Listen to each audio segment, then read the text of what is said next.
آپ کا تعلق ایک اقلیتی برادری سے ہے، کس قدر مشکل ہوتا ہے ایک اقلیتی برادری سے نکل کر مطلب اس ماحول میں سیاست میں یہ مقام پیدا کرنا آپ کے لیے کتنا دشوار تھا، کتنا آسان تھا؟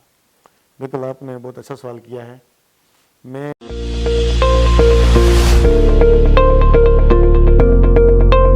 بسم اللہ الرحمن الرحیم، السلام علیکم. میں ہوں سبحان افتخار راجہ اور آپ دیکھ رہے ہیں اسٹیٹ ویوز.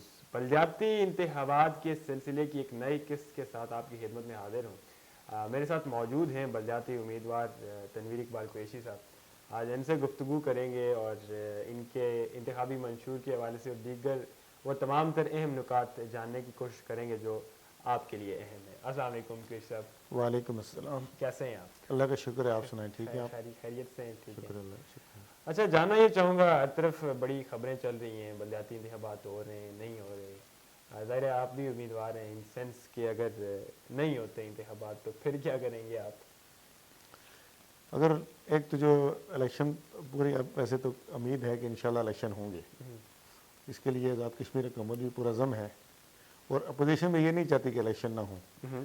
صرف اپوزیشن کا جو مشن ہے، جو مقصد ہے ان کا یہ ہے کہنے کا کہ الیکشن پرامن ہو، خون خرابہ نہ ہو، اور اس کے لیے جو ہے نا حفاظتی اقدامات کے طور پر آرمی کو یا پاکستان سے جو سیکورٹی فورسز ہیں ان کو انوالو کیا جائے تاکہ سیکورٹی میجرمنٹ اچھے ہوں، بہتر ہوں اور پرامن الیکشن ہوں. تو میرے خیال میں الیکشن تو ہوں گے. اگر نہیں ہوئے تو 31 سال پہلے نہیں ہوئے تو ہمارا نظام چلتا رہا، انشاءاللہ اب بھی اسی طرح چلے گا. جس بندے کے اندر خدمت خلق کا جذبہ ہوتا ہے اس کو کوئی کونسلر بننے کے لیے، چیئرمین بننے کے لیے یا ڈسٹرکٹ کونسلر بننے کے لیے ضروری نہیں ہوتا. جس طرح میں اپنی مثال آپ کو دیتا ہوں کہ میں نے بطور جرنلسٹ جو ہے نا اپنے کیریئر کا جب آغاز کیا تو جتنے میرے اپنے ریسورس تھے، جو میرے لوگوں کے ساتھ ایک تعلق واسطہ تھا، اس کو استعمال کرتے ہوئے میں نے اپنے یونین کونسل میں یہ سمجھتا ہوں کہ کسی ایم ایل اے نے بھی اتنا کام نہیں کروایا. میرا دعویٰ ہے اس میں چاہے مسلم کنفرنس کی حکومت ہو، پیپلز پارٹی کی ہو، میں نے سب سے جو بڑا پروجیکٹ ہے جو تمام سیاسی جماعتوں کے جتنے قائدین ہیں ان سے بھی آپ اس چیز کی جو ہے نا وہ بھی اس چیز کو جو ہے تسلیم کرتے ہیں کہ کٹکیر رنگلا سے پڈور تک ایک جو 19 کلومیٹر روڈ بنی ہے، یہ میں نے اپنے پرسنل جو میرے کنٹیکٹ تھے، جو بطور صافی جو میرے کشمیر کونسل کے جو جوائنٹ سیکرٹری تھے کیسن مجید ملک صاحب، ان کے ساتھ میرے بہت اچھے ریلیشن تھے اور ان سے میں نے یہ پروجیکٹ لیا. اور اس کے پورے یونین کونسل کے تمام سیاسی پارٹیز کے جتنے بھی جو زعماء ہیں یا جو ہمارے لطیف اکبر صاحب، راجہ کیم صاحب، ان کو بھی پتہ ہے اس کا. تو اگر کام کرنا ہو تو اس کے لیے کوئی بلدیاتی الیکشن جیت کر منتخب ہونا کوئی ضروری نہیں ہے.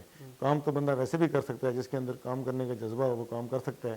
اور کسی بھی پلیٹ فارم سے پھر آپ کیوں وہ صحافت ترک کر دی؟ اور ظاہر کام تو بندہ بغیر سیاست کے بھی کر سکتا ہے، آپ نے کیوں یہ سیاست کی دشوار گزار راستے کو اختیار کیا؟ دیکھیں جی، سیاست تو ایک ایز اے پروفیشن میں نے سیاست جوائن نہیں کی. میں نے جب جرنلزم کو اس لیے چھوڑا ہے کہ میں نے اپنا بزنس شروع کیا تھا 2010 میں، اپنی کنسٹرکشن کمپنی بنائی. اس کے لیے میں نے سمجھا کہ میرا جو ہے نا کوئی اچھا بزنس ہونا چاہیے، بزنس سیٹ اپ ہو.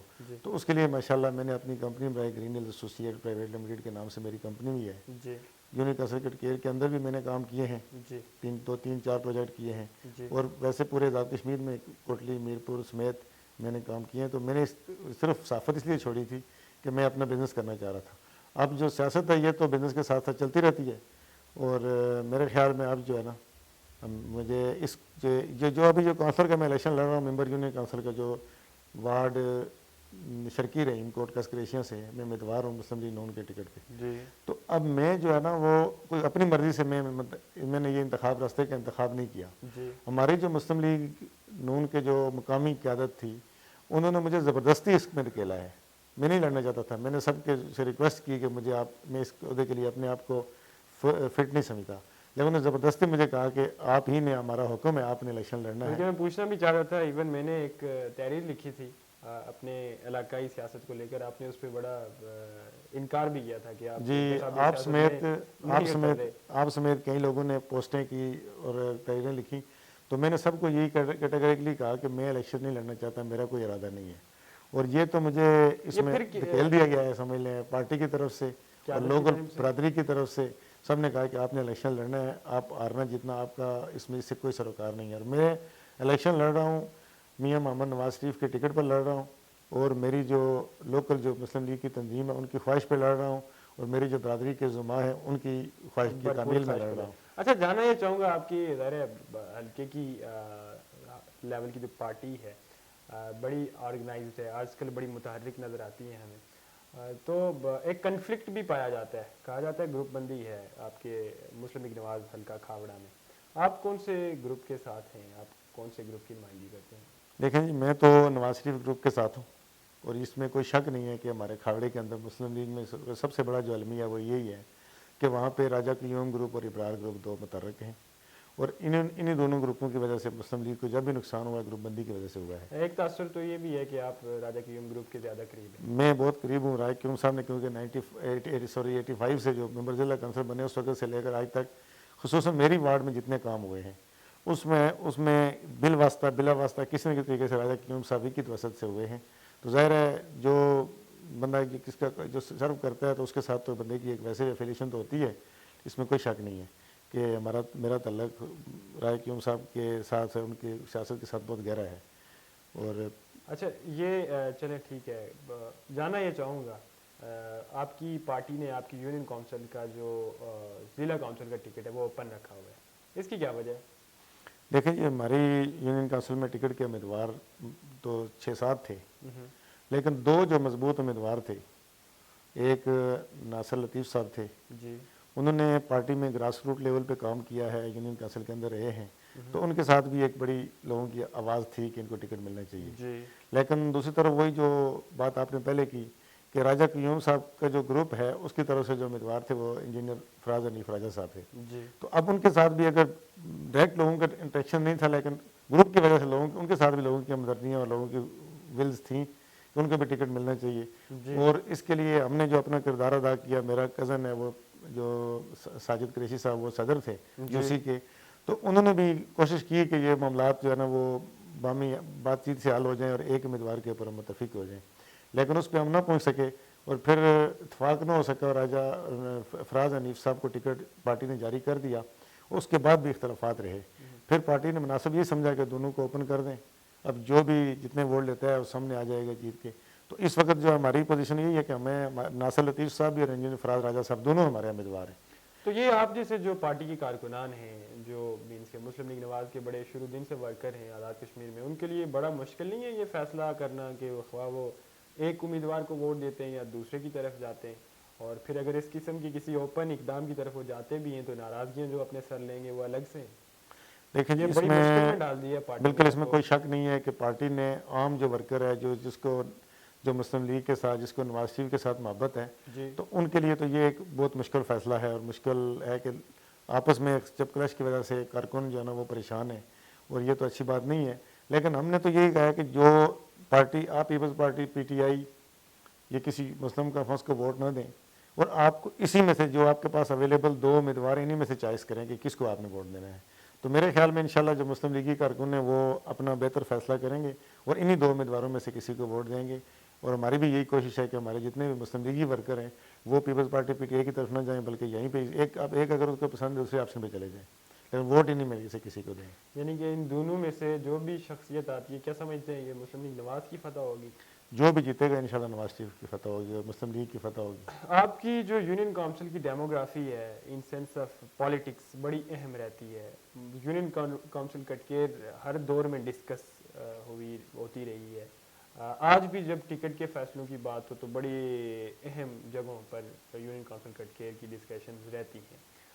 پھر اب تو جب سے ظاہر ہے وہاں سے جنرل سیکرٹری راجہ منصور خان کا تعلق بھی ہے تو دوبالا ہو گئی ہے اس جگہ کی سیاسی اہمیت۔ کیا سمجھتے ہیں کس حد تک دشوار گزار ہے آپ کے لیے پی ٹی آئی کو ٹیکل کرنا؟ ظاہر ہے آپ کے مد مقابل وہاں پہ جو لوگ پی ٹی آئی کی جانب سے اتارے گئے ہیں وہ حکومت میں ہیں، آپ اپوزیشن میں ہیں، کس میں طرح سے سمجھتا ان ہوں کا کہ مقابلہ کریں گے؟ میں سمجھتا ہوں کہ منصور صاحب نے حکومت میں ہوتے ہوئے جو کارکنوں کو مایوس کیا ہے اس کا سارا فائدہ ہم نون لیگ کو پہنچ رہا ہے، پیپلز پارٹی کو پہنچ رہا ہے۔ نہیں ان کے تو بلکہ آج صبح ہی میری نشست ہوئی ان کے نمائندگی کے ساتھ، وہ کہہ رہے تھے ہم بڑے پر امید ہیں لوگوں کے ساتھ، ہماری بڑی لیکن اچھی انٹریکشنز ہیں، بہت سارے لوگوں کے ہمارے کام ابھی پائپ لائن میں ہیں۔ ان کے پائپ لائن میں کام ضرور ہوں گے، لیکن جو پہلی 2 سالہ کارکردگی ہے وہ تو جو جن نے آپ کو انٹرویو دیا گیا وہ شاید ان کے ساتھ بہت کلوز ہوں گے اور وہ ہر معاملے میں ان پکچر ہوتے ہیں، لیکن جو عام ووٹر ہے وہ مطمئن نہیں ہے۔ وہ چاہے آپ منصور صاحب کے اپنی وارڈ سے شروع کریں اگر تو پڈوٹ تک جائیں, چرکنڈی تک جائیں, تو میرے خیال میں کوئی بھی جو ہے نا آپ کو مطمئن نظر نہیں آئے گا ان کی کارکردگی سے. ان کے جو وے آف سٹائل ہے سیاست کا, اس سے لوگ مطمئن نہیں. اس کا فائدہ نون لیگ کو بھی ہو رہا ہے. انفارچونیٹلی نون لیگ اگر آپس میں 2 امیدوار نہ ہوتے تو ہماری 100% کنفرم جیت تھی ہماری. اب بھی ہم مقابلے میں, آپ اگر ہمارا مقابلہ اس وقت پیپلز پارٹی, نون لیگ اور پی ٹی آئی کا برابر جا رہا ہے. آپ جتنے بھی اینکرز لے لیں لیکن سو کر کے حکومتی جماعت کے امیدواران ہوں گے. مطلب وہاں پہ حکومت تحریک انصاف لڑ رہی ہے الیکشن. آپ کی وارڈ کی بات کریں, اوور آل پوری آپ کی یونین کونسل کی بات کی جائے, وہاں پر تحریک انصاف کے امیدوار ہوں گے. ان کے پاس ہزاروں لاکھوں کے قریب جو ہے وہ دعوے ہیں, وعدے ہیں لوگوں کے ساتھ کرنے کے لیے, ان سے ووٹ لینے کے لیے. کس طرح سے مقابلہ کریں گے آپ, جبکہ دوسری طرف آپ کے پاس 2 امیدواران ہیں؟ ہم تو اپنی جو ماضی کی کارکردگی ہے اس کو سامنے رکھ کے لوگوں سے ووٹ مانگ رہے ہیں. ہم تو خواب دکھا کے ووٹ نہیں دینا چاہتے کہ آپ کو یہ بھی کریں گے, یہ خواب بھی دکھائیں. آپ ماضی میں دیکھ لیں جتنے کام پچھلے 5 سالہ دور میں راجہ قیوم صاحب نے کروائے ہیں, اتنے اگر پچھلے 15-20 سال 30 سال میں ہوئے ہوں تو آپ نظر آ رہے ہیں. اس کے بعد پی ٹی آئی کی حکومت کو 2 سال ہو چکے ہیں. 2 سال میں کتنے پروجیکٹ ہوئے ہیں آپ بھی بتا دیں. آپ بھی جانتے ہیں جو کٹکیر کے جو ہے نا وہ حدود اربا کو کتنے کام ہوئے ہیں, کتنے منصوبے جو ہے منصور صاحب نے لانچ کیے ہیں. میرے خیال میں صرف ابھی تک جو ہوائی اعلانات ہیں اس وقت تک کوئی اعلان نہیں ہوا. نالا اگڑ کا انہوں نے کہا تھا, اگر وہ اس کو کم از کم اس کا نوٹیفیکیشن ہو گیا ہوتا اس کے کسی پروسیس میں, پھر بھی ہم ان کے پاس کوئی چیز دکھانے کے لیے تھی. ابھی تک ان کے پاس کوئی چیز ایسی نہیں ہے جو دکھا کے وہ لوگوں سے ووٹ لے سکیں. اور لوگ کٹکیر کے لوگ بہت جو ہے نا وہ بیدار مغل لوگ ہیں. وہ وعدوں پہ, وہ کہانیوں پہ ووٹ نہیں دیتے. آپ دیکھ لیں 27 تاریخ کو آپ کا رزلٹ آپ کے سامنے ہوگا کہ ذوالقرنین صاحب 3 نمبر پہ ہوں گے, 4 نمبر پہ ہوں گے ان کے جو امیدوار ہیں. تو اس کا پتہ چل جائے گا کہ لوگ حکومت کے کون ہوگا. پہلے نمبر پہ نون لیگ ہوگی. لیکن آپ کے تو 2 امیدواران ہیں, آپ کس طرح سے پہلے نمبر کی بات کر رہے ہیں؟ آپ کی اپنی پارٹی کے 2 امیدواران ہیں, مطلب کس طرح سے, یہ کچھ سمجھ نہیں آئی. مسلم لیگ نون جو ہے وہ کوئی کمزور سیاسی جماعت نہیں ہے. 2 امیدوار کس وجہ سے ہیں؟ دونوں امیدوار طاقتور امیدوار تھے, ٹکٹ کا فیصلہ نہیں ہو رہا تھا قیادت سے, اس لیے 2 امیدوار لانچ کیے گئے ہیں. اب پی ٹی آئی کے پیپلز پارٹی کے بھی 2 امیدوار ہیں. پیپلز پارٹی کے جس امیدوار کو اگنور کیا گیا ہے وہ تو میرے خیال میں ٹکٹ ہولڈر سے بھی زیادہ ووٹ لے رہا ہے. اور جو پی ٹی آئی کا امیدوار ہے, پی ٹی آئی کا امیدوار پہلے جیتا ہی کٹکیر ولیج سے تھا. کٹکیر میں ابھی 5 پولنگ اسٹیشن ہے, 5 سے وہ 250 ووٹ نہیں لے رہا. اور وہاں سے ہمارے امیدواروں دونوں ملا کے 1600-1700 ووٹ لے رہے ہیں کٹکیر سے. تو آگے جو باقی پریم کورٹ, لوور کورٹ اور رحیم کورٹ, نکر فتوڑ, پڈوٹ سے بھی ہمیں کچھ نہ کچھ ووٹ تو ملے گا. وہاں سے پھر صرف خالی تو نہیں جائیں گے نا. جب وہ ووٹ ہم کاؤنٹ کریں گے تو ہمارا امیدوار دونوں امیدوار ہمارے پاس, دوسرے نمبر پہ ہمارے امیدوار ہوں گے. اچھا قریشی صاحب, آپ کے منشور کے بارے میں جاننا چاہوں گا. ظاہر ہے آپ کے ووٹرز ہیں یا جو آپ کے علاقے اور آپ کے وارڈ کے جو لوگ ہمیں دیکھ رہے ہیں اس وقت, وہ ضرور یہ جاننا چاہیں گے کہ آپ کا منشور کیا ہے جس کی بنا پر آپ ووٹ لے رہے ہیں. دیکھیں جی, میرے ووٹرز جو ہیں, میرے وارڈ کے جو لوگ ہیں, وہ تو میری کیونکہ 15-20 سالہ جو سروسز ہیں ان کو پہلے سے جانتے ہیں. میں نے اپنی وارڈ میں جو کام کروایا, میں صرف آپ کو موٹے بتا دیتا ہوں کہ میری جو ایک تو یونین کونسل کا میں نے آپ کو بتایا کہ 34 کروڑ روپے کا جو بعد میں ریوائز ہو کے 40 کروڑ پہ گیا تھا, وہ منصوبہ اس میں کسی کا پولیٹیکل بندے کا کوئی ہاتھ نہیں تھا. میری وارڈ میں کمیونٹی سینٹر اگر ڈسٹرکٹ مظفر آباد شہر کے علاوہ کسی گاؤں میں بنا ہے تو وہ میری وارڈ میں بنا ہے. اور اس وارڈ میں نہ اس میں کسی پولیٹیکل کسی بھی شخصیت کا کوئی کردار نہیں, وہ میرا ذاتی ہے. اب وہ 2.5 کروڑ کی 2.5 کروڑ کی بلڈنگ ہے, وہ میری وارڈ کے اندر میں نے بنوائی ہے. وہ اس کے علاوہ وہاں پہ جو روڈ ہے وہ اپنے جیب سے, میں نے جیب سے تو کوئی بھی نہیں بنا سکتا اتنی بڑی, میں نے گورنمنٹ سے لی ہے. وہ منصوبہ میں نے کشمیر کونسل سے منظور کروایا, کیسر مجید ملک صاحب سے. وہاں پہ کمیونٹی سینٹر اس وقت بھی موجود ہے, وہاں پہ ایک بہترین سیٹ اپ ہے. اس کے علاوہ جو رحیم کوٹ مین بازار سے میرے گھر تک ایک روڈ ہے, 2 کلومیٹر روڈ ہے, وہ آج سے 10 سال پہلے 1.5 کروڑ روپے اس پہ لگے ہیں. اور وہ روڈ ابھی اس دفعہ ابھی رائے قیوم صاحب نے اسی کو ریکنڈیشننگ کے لیے دوبارہ ڈالا ہے, اور ابھی 1.25 کروڑ روپے کی. تو آپ کے گھر کی روڈ ہوئی ہے, کوئی عوام میرا گھر گاؤں کے سب سے آخری کونے پہ ہے, اور پورے گاؤں سے گزر کے جاتی ہے, اور میرا گھر گاؤں کے آخری کونے میں ہے. اس سے آگے پھر جنگل ہی ہے سارا. تو اب یہ میرے گھر تک جو روڈ جاتی ہے گاؤں سے لے کے اس کے دونوں سائڈوں پہ گھر ہیں. اور آپ یہ سمجھ لیں کہ وہ گھر میرے گھر کے لیے روڈ نہیں بنی, وہ پورے گاؤں کے لیے بنی ہے. ایک میری خوش قسمتی کہیں بدقسمتی کہیں کہ میرا گھر گاؤں کے اینڈ پہ ہے, باقی یہ نہیں کہ میرے لیے روڈ بنی ہے, وہ بنی گاؤں کے لوگوں کے لیے ہے. اس میں یہ بھی نہیں ہے کہ کوئی قریشی برادری کے لیے ہو, عوان کے لیے ہو, چودھری کے لیے ہو. میرے جتنے ارد گرد میرے پڑوسی ہیں وہ گجر برادری سے ان کا تعلق ہے, اور ان کو اس سے وہ بھی 1 کلومیٹر سے تو وہ مستفید ہو رہے ہیں.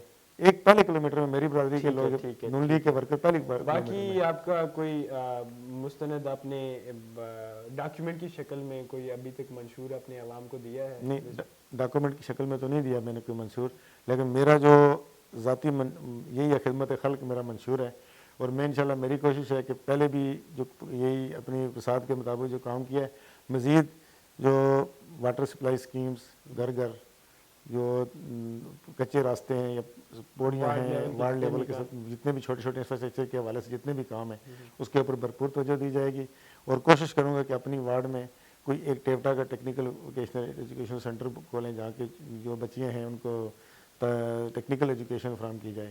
اس طرح کی جو چیزیں ہیں، استحقاق تو خیر حکومت کی نہیں حکومت سے لینا ہے کہ انشاءاللہ میں کوشش حکومت کروں تو گا، ابھی تحریک انصاف کی کوشش نہیں حکومت جس کی بھی ہو، ہم ایک ورکر کا اور ایک کارکن کا یا ایک جو میں as a member union council میری جو ایفرٹ ہوگی وہ ظاہر ہے جتنے بھی فنڈز آئیں گے کہیں سے بھی آئیں گے وہ کسی گورنمنٹ سے آئیں گے، چاہے وہ وفاقی گورنمنٹ ہو، چاہے وہ کشمیر کونسل ہو، چاہے وہ آزاد کشمیر گورنمنٹ ہو، لیکن اس کے لیے بھاگ دوڑ کرنا، ایفرٹ کرنا، منظور کروانا، انشاءاللہ اس کے لیے بھرپور کوشش کروں گا۔ آپ کا تعلق ایک اقلیتی برادری سے ہے، کس قدر مشکل ہوتا ہے ایک اقلیتی برادری سے نکل کر مطلب اس ماحول میں سیاست میں یہ مقام پیدا کرنا آپ کے لیے کتنا دشوار تھا، کتنا آسان تھا؟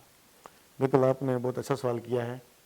میں ایز اے پولیٹیکل ورکر مجھے کئی لوگوں نے مشورہ دیا کہ آپ ڈسٹرکٹ کونسل کے ٹکٹ کے لیے اپلائی کریں، آپ جماعت آپ کو جو ٹکٹ دے گی، آپ بانی کارکن ہیں۔ میں مسلم لیگ نون کا جو فرسٹ سیکٹری میڈیا سیل تھا، مرکزی سیکٹری میڈیا سیل نون لیگ آزاد کشمیر کا، وہ میں تھا۔ جو پہلا پارلیمانی بورڈ تھا اس کا سیکٹری بھی میں تھا نون لیگ آزاد کشمیر کا۔ تو اب میری جو سروسز ہیں وہ باقی جتنے بھی کینڈیڈیٹ ہیں ان سے زیادہ تھے۔ لوگوں نے مجھے مشورہ دیا، اپنے قریبی دوستوں نے بھی مشورہ دیا، رشتہ داروں نے بھی دیا، لیکن میں نے اس کو کبھی جو ہے نا وہ سوٹیبل نہیں سمجھا، اس لیے کہ میری برادری ایک وارڈ تک محدود ہے، اور جب میں ٹکٹ کے لیے اپلائی کروں گا، ٹکٹ پہلی بات تو ملے گا نہیں، اور دل آزاری ہوگی، اگر مل جاتا ہے تو لوگ ووٹ نہیں دیں گے، وہ پھر برادری کی طرف چلے جائیں گے۔ تو اس لیے میرے خیال میں بہت مشکل کام ہے آزاد کشمیر میں خصوصاً جو ہے نا وہ برادری کے بغیر سیاست کرنا، اور ہماری کٹکیر میں تو اور زیادہ مشکل ہے۔ اس کا آپ کو کچھ دنوں کے بعد 27 تاریخ کو پتہ چل جائے گا کہ برادری والے امیدوار کو کتنے ووٹ ملے، جہاں جس وارڈ میں کس کی برادری اس کو کتنے ملے، جس کی برادری نہیں تھی اس کو اس وارڈ سے کتنے ووٹ ملے، چاہے ڈسٹرکٹ کونسل کے لیے الیکشن لڑ رہے ہیں، سمجھ آ جائے گی سب کو۔ اس لیے برادری کے بغیر الیکشن لڑنا میرے خیال میں بیوقوفی ہے، بندہ اپنے آپ کو خوشگمانی ایسے خوش فہمی میں مبتلا رہے کہ میں بہت بڑا لیڈر ہوں، یعنی آپ یہ سمجھتے ہیں کہ جو ہماری بیس ہے، جو ہماری بنیادیں ہیں، وہ کہیں نہ کہیں برادری ہے۔ یہاں پر ہم جتنی باتیں کر لیں کہ ہم برادریزم کے بتوں کو توڑنے آئے، ہم جو ہے وہ انسانیت کی بنیاد پہ سیاست کرنے آئے، لیکن جو آخر کار ووٹ دیے جاتے ہیں، ووٹ کاسٹ ہوتے ہیں، وہ برادری کی بنیاد پہ ہی ہوتے ہیں۔ بالکل ایسے ہی ہے۔ میں سمجھتا ہوں کہ آزاد کشمیر میں تو بالعموم شاید 10-20 سال اور لگیں، لیکن کٹکیر میں خصوصاً جو ہے میں جو دیکھ رہا ہوں کہ اگلے شاید 50 سال میں برادریزم کا بت نہ توڑ سکے، اور میری زندگی میں کم از کم شاید یہ خواب پورا نہیں ہوگا۔ تو اس لیے جو ہے نا ہم یہ سمجھتے ہیں کہ محنت کے بل بوتے پر سیاسی ورکر کے طور پر جو ہے نا آپ سمجھ لیں کہ سیاست میں آپ ڈومینیٹ کریں، یہ بہت مشکل کام ہے۔ اس کے لیے کوئی برادری کا ہونا بہت ضروری ہے۔ قریشی صاحب، آخر میں بس یہ جاننا چاہوں گا کیا پیغام دیں گے، چونکہ پولرائزیشن بہت زیادہ بڑھ گئی ہوئی ہے، جو معاشرے میں اور سیاست میں جو ایک عدم برداشت ہے اس کا پہلو بہت زیادہ نکھر گیا ہوا ہے، آخر میں ہمارے ناظرین کو کیا پیغام دینا چاہیں گے؟ دیکھیں جی، میرا تو ایک ہی پیغام ہے، میں کہتا ہوں کہ برادریزم سے نکل کر آپ ہر ایک کو جو ایز اے سیاسی ورکر جس کی جتنی سروسز ہیں، جتنے اس کا ایک پورٹ فولیو ہے، اس کو آپ ایکسیپٹ کریں کھلے دل سے۔ یہ نہ سمجھیں کہ یہ میرا رشتہ دار ہے، میری برادری ہے تو اس کو جو ہے نا یہ حق ملنا چاہیے، بلکہ ایز اے پولیٹیکل ورکر اور اس کی جو ایک سوشل سروسز ہیں اس کی بنیاد پر جو ہے نا اس کو بطور انسان اس کو کنسیڈر کرنا چاہیے، بطور رشتہ دار یا بطور برادری نہیں کرنا چاہیے۔ بہت شکریہ قریشی صاحب آپ کے وقت کا۔ بہت شکریہ جی، آپ کا بھی اور آپ کے چیف ایڈیٹر صاحب شجاعت گزار صاحب کے۔ ناظرین، آپ نے تنویر اقبال قریشی صاحب کی گفتگو سنی، اور ہم نے ان موضوعات پہ گفتگو کرنے کی کوشش کی ہے جو ہمارے ہاں عام لوگوں میں پائے جاتے ہیں، جو عام ووٹرز میں جو مسائل پائے جاتے ہیں، اور جس طرح کی نظریات پائے جاتے ہیں برادریوں کو لے کر، اور دیگر جتنے بھی سیاسی معاملات ہیں مجموعی طور پر، ان تمام تر موضوعات پہ ہم نے قریشی صاحب سے گفتگو کرنے کی کوشش کی ہے۔ ان کا منشور بھی آپ کے سامنے ہے۔ آنے والے وقت میں مزید شخصیات کے ساتھ آپ کی خدمت میں حاضر ہوتا رہوں گا۔ تب تک کے لیے صبح افتخار راجہ کو دیجیے اجازت۔ اللہ نگہبان۔